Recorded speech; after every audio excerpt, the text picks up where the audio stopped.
Today, we want to talk about the differences in this market and the death of the easy deals, right? Why every transaction in 2026 feels harder and what that means for agents. Good morning, Peter. How are you doing today? Great, Sharif. How are you? Good, good. I just want to talk about the struggles these days. And it's not COVID anymore. You can't just throw something at the wall and have it stick. And we're talking about how deals are no longer a smooth and predictable process, right?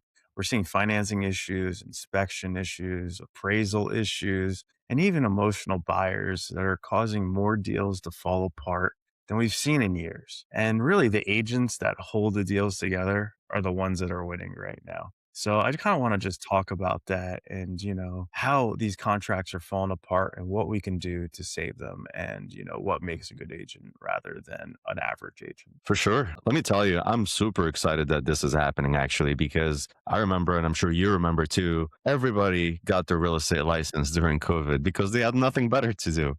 Yeah. And for the first time, at least from what I remember, when I took my real estate license, I had to go in person. So in New Jersey, they allowed people to do it online, which caused a lot of people to actually get their license, right? And we were just flooded with real estate agents that were just doing business the wrong way. And it caused them to gain a lot of bad habits, which I'm super excited that a lot of these people are actually out of the business now. So the true professionals that are committed to this business can actually go back and do what's best for their clients. For sure. But, why are these deals falling apart right now? And, different from where they were a few years ago. That's kind of what I want to touch on, right? And what I'm finding is why, these deals are falling apart more oftenly is because there's different issues, right?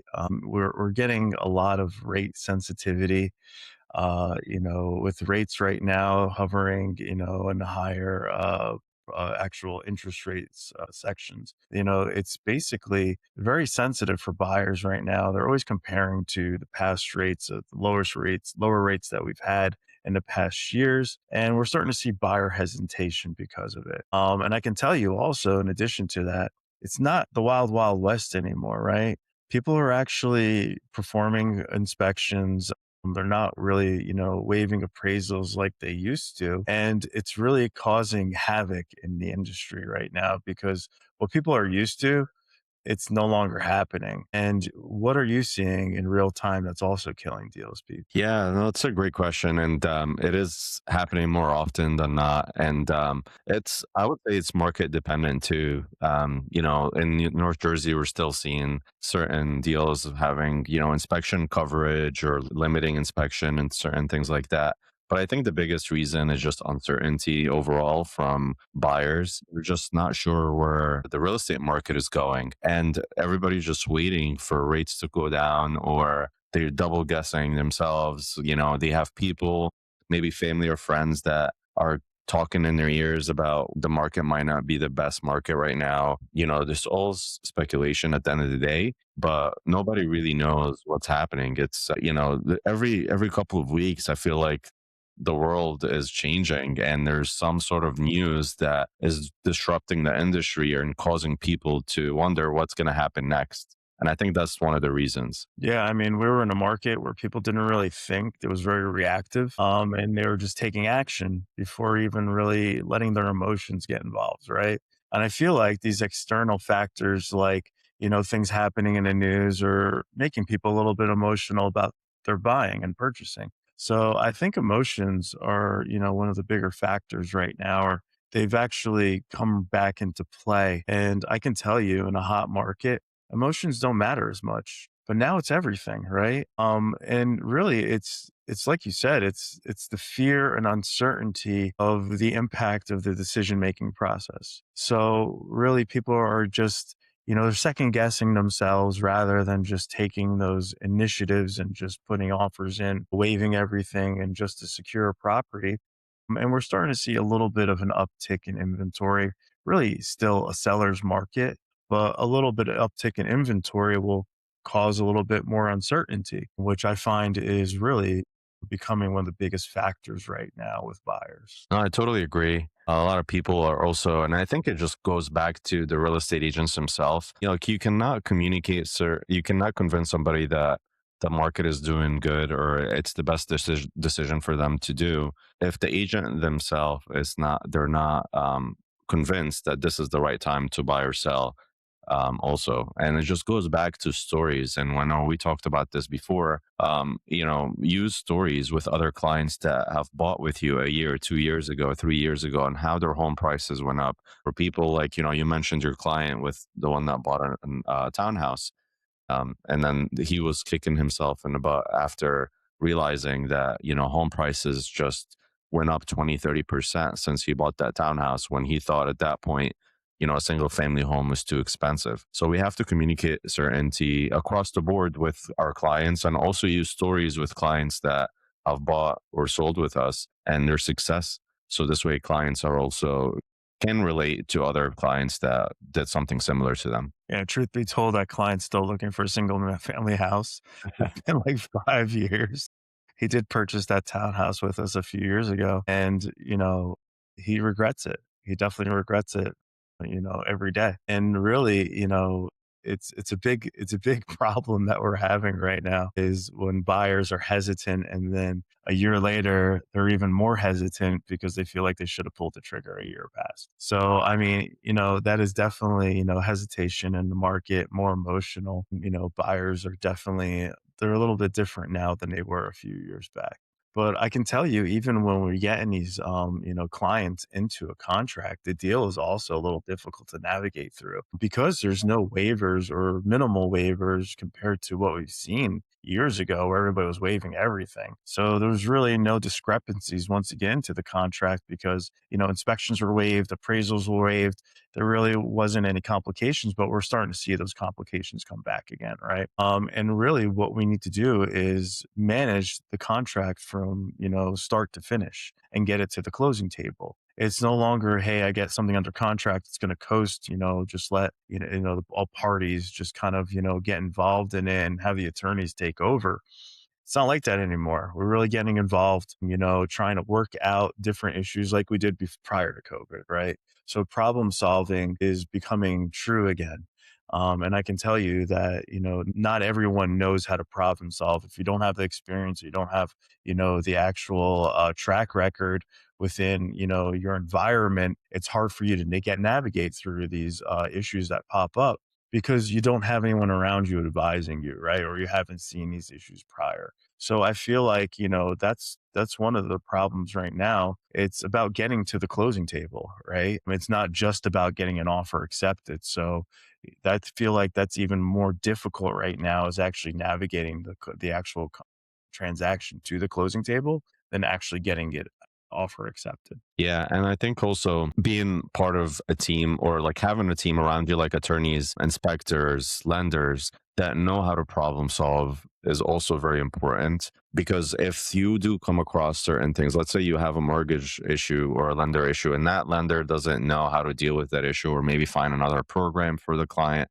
Like we have one right now where it's a conventional loan, there is maybe a crack in the foundation, even though the seller already gave a substantial credit to his client, to the buyer. I mean, the appraisal came back and said, well, I'm not appraised, it's going to be appraised with conditions. And at this point, the buyer wants to move forward. He's happy with the credit, but we have to figure out a solution with the lender to try to get this deal to close. So we went through a different program, and that was something that the lender had offered and say, we can definitely do this as long as you can go with this loan program, which is the buyer is completely fine with. That could have been an absolute deal killer if you don't know certain situations, or if you don't know, if there are certain programs out there to solve this issue. Then you will let the deal fall apart, and your client will be left out of that deal, even though it's a great deal. I mean, this client is getting over $50,000 in credit, which is really unheard of, and most likely can do the deal for less or fix the issue for less.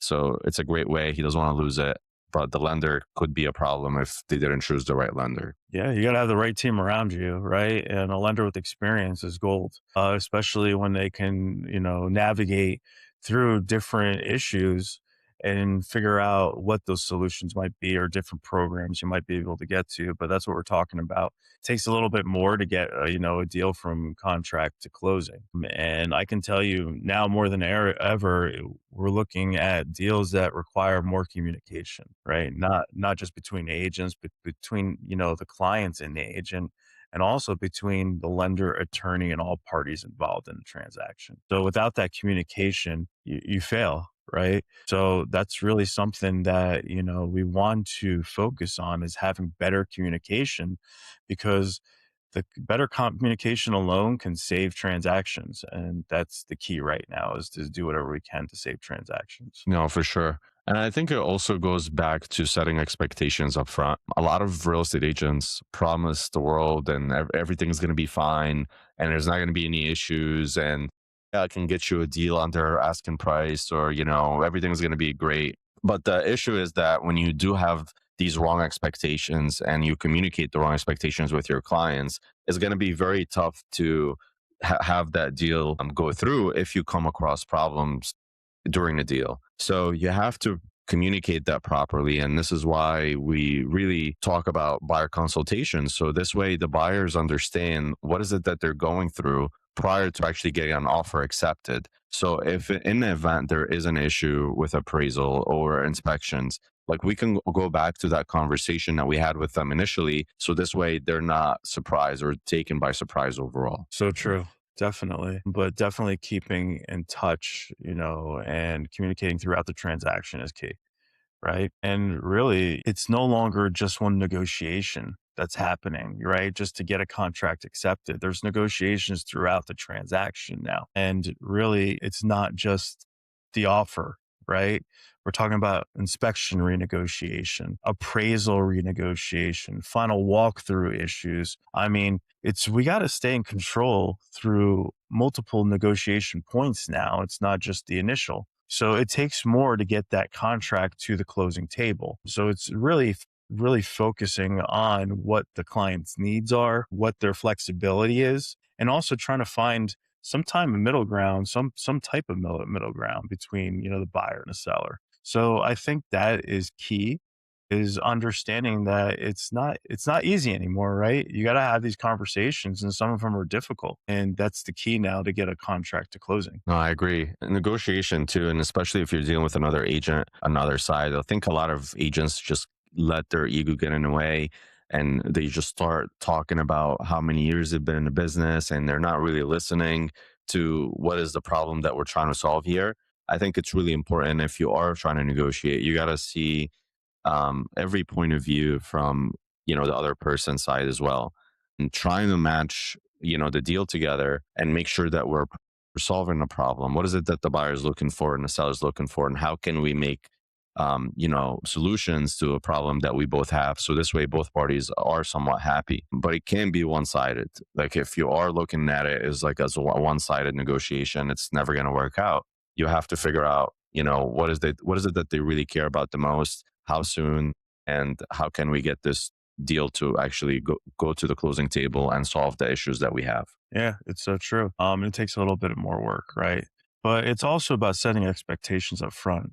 I think that's, something that's very important, something that was been lacking in the past few years, and just actually having proper expectations for all parties involved in a transaction. And really, the conversations that happen before going under contract is what alleviates the stress of clients going through the actual transaction themselves. So we need to set those expectations and let, our clients understand this is what the market is today. This is what we're seeing differently than what we saw maybe last year or the year prior. And just making sure that they understand what their expectations should be rather than what they want them to be. Right. And I think that's also key. For sure. For sure. And the same goes with, having the attorneys communicate the same thing, and inspectors as well. One of the things that I usually like to communicate with buyers early on is, hey, you're not buying a brand new home. Make sure that this is like a used car. You're going to have certain mileages on the engine or the transmission, which is really, it translates into the HVAC unit, the water heater, whatever the case is, the roof. And it doesn't mean that you have to replace it just because it's old or it's nearing its life expectancy, but expect these things to come up on the inspection report. and other things as well, right? Because that's the last thing that you want is the buyer seeing a 60-page inspection report or longer, and they get scared and get cold feet and be like, oh my God, I didn't know that all these things were wrong with the house. So you have to communicate these things ahead of time, like Sharif said, that let them know what to expect, and you're on their side. You got to make sure that you communicate more than once that you're on their side, especially if you're giving them advice that maybe they think it's against what they think, right? And this is what where you come in with problem solving skills. Definitely. You definitely want to, let your skills shine, right? You let your experience shine as well. But I can tell you that the agents who win in this market are also the ones that keep calm under pressure, right? And problem solve. And, you want to have those strong negotiation skills, but also be a skilled negotiator yourself. And that comes from, experience and also getting advice from others who went through it prior to you, right? And this is what's separating professionals from those who are amateurs in our market right now, are the ones that are actually able to problem solve. I just had this conversation yesterday with the team, and it's not that easy anymore. And it's not, just black and white. There's several areas of gray in between. And it takes us, thinking about it and bringing solutions to our clients that might work for them. Yeah. It's at the end of the day, I think you mentioned it too. Like staying calm under pressure is so important. Like I have a few clients right now that, their deal is we don't know when it's going to close. The buyer has some issues. We're representing the seller and they're just very anxious. And it's very normal for sellers to be very anxious, especially if it's a big transaction. They've already moved out of the country and now the home is sitting and they have expenses that are recurring every single day because the home is vacant. And they call every single day and they're very nervous about the process and they want an update. But if I'm not calm and I'm just as, nervous as them or just anxious as them, it's not going to be good because that's what she tells me a lot of times. She was like, I like talking to you because you're calm and you always have solutions to the problem. And when we talk, I do feel better at the end of the day. And that's what you want to do, right? Like nobody wants to talk to an agent that is just going to cause more havoc or more anxiety to them. You have to come up with that solution. So, and that's really important because I'm sure a lot of agents are also freaking out when things like this happen. But if the clients feel it as well, then they're not going to have any confidence in you that you're going to end up resolving the issue. No, confidence is huge. If a person doesn't have confidence in you, really, there's really no business relationship there. So you got to have that confidence and trust in order for the transaction to be positive and actually, end up closing out. Otherwise, they start to second guess what you're advising them on and it breaks down, right? And it's no longer you helping your client. It's more like battling your client for you to try to prove to them that you know what you're talking about because there is no confidence from your client in you. And that really comes from the communication itself. If you have strong communication skills and good experience, then you can actually advise your clients the right way. There's nothing worse than just a silent agent, especially when problems arrive. And that's what kills a lot of deals, I think. And also one of the biggest complaints that most buyers and sellers have with agents. Like if there is a problem and you just don't communicate, and you need to over communicate when there is a problem, not under communicate. And then I think it just goes back to the agent really not knowing what to say, or maybe scared of maybe taking some heat or nervous that the client wants to kill the deal. But that's not what you want to do. You want to over communicate to keep them calm. And, I've always been taught to run towards conflict, not away from it, because that's how you're going to be able to resolve conflict the soonest. Because the more days that you let go with silence, the more that people are going to start assuming, your clients are going to start assuming that things are getting worse and worse and worse, and they're going to keep overthinking issues. So you have to over communicate. And it's so true what Sharif just said. I mean, in reality, are these deals really getting harder? Or is it just agents are not prepared for this kind of market anymore, right? I think, we've all been spoiled the past few years. And I think that's the case. I think we're just returning to a more normalized market and things that we've seen pre COVID on different ways we have to handle transactions, different knowledge you have to bring to the table, and really expectation setting with your clients, but negotiation throughout the transaction, right? And that's something that we haven't seen in years. And I think it's really not a harder market. It's just normalizing to what real estate was, prior to the actual boom. I totally agree. Totally agree. It's, it is the market where a lot of agents are going to either shine or end up just finding another career altogether. This is not the market for agents that are doing this on a side or a side hustle. That was maybe good during COVID and people still made a lot of money, but right now you're putting more hours. It's more call attempts, it's more problem solving. But I will tell you is that, there's going to be a light at the end of the tunnel for sure because when the market does get easier, you're going to be on top. You're not starting from scratch all over again. And you're definitely going to have a head start. Yeah, so true. But I mean, just talking about this all, what is the one thing agents can do immediately to make sure that their deals actually close, Pete? I think the biggest thing is just making sure that you communicate ahead of time with your clients and the other agent that you're working with ahead of time. Make sure that you have the right knowledge and training and before you actually start talking to clients. Because if you don't have that confidence, like we talked about, it really doesn't matter what you do because clients are going to feel it. And confidence is key. It always starts with confidence and knowing what you're talking about because it's going to be very hard to talk or problem solve anything if you're just swinging it the whole time. And people are going to feel it. And especially with all the technology that we have now and AI and everything else, I think clients are more educated, a lot more educated than some agents out there. It's so true. It's sad at the same time. So it's definitely, a true statement. And you got to get over that and just surround yourself with people that actually have the knowledge if you don't have it, right? Maybe find a mentor, get some type of coaching, or even join a team so that you have that knowledge around you, so that you have that, you know, ammo that's needed to actually help your clients in those situations. But, buyers are definitely, second guessing themselves. Like we had a multiple offer just the other day and the two top offers, actually, we accepted one, they retracted. We accepted the next, and they retracted.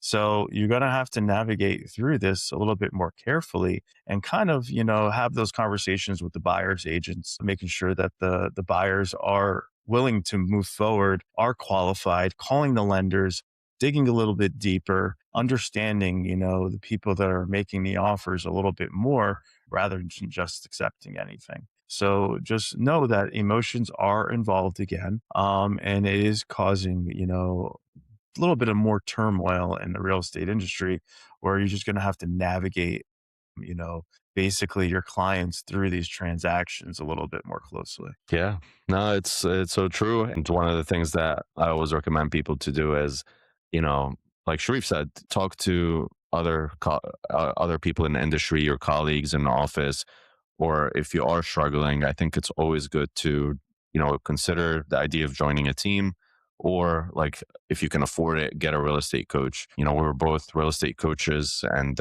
we still pay for coaching because I do feel like, and I know Sharif agrees with me on this, is that we're afraid more about what we don't know than what we can learn more of. And that we have to keep up with the market and make sure that we are giving back to the team that we have and making sure that we're educating them properly so they can stay ahead of the curve, not behind like most other agents do at the end of the day. So much easier staying ahead of it than chasing it.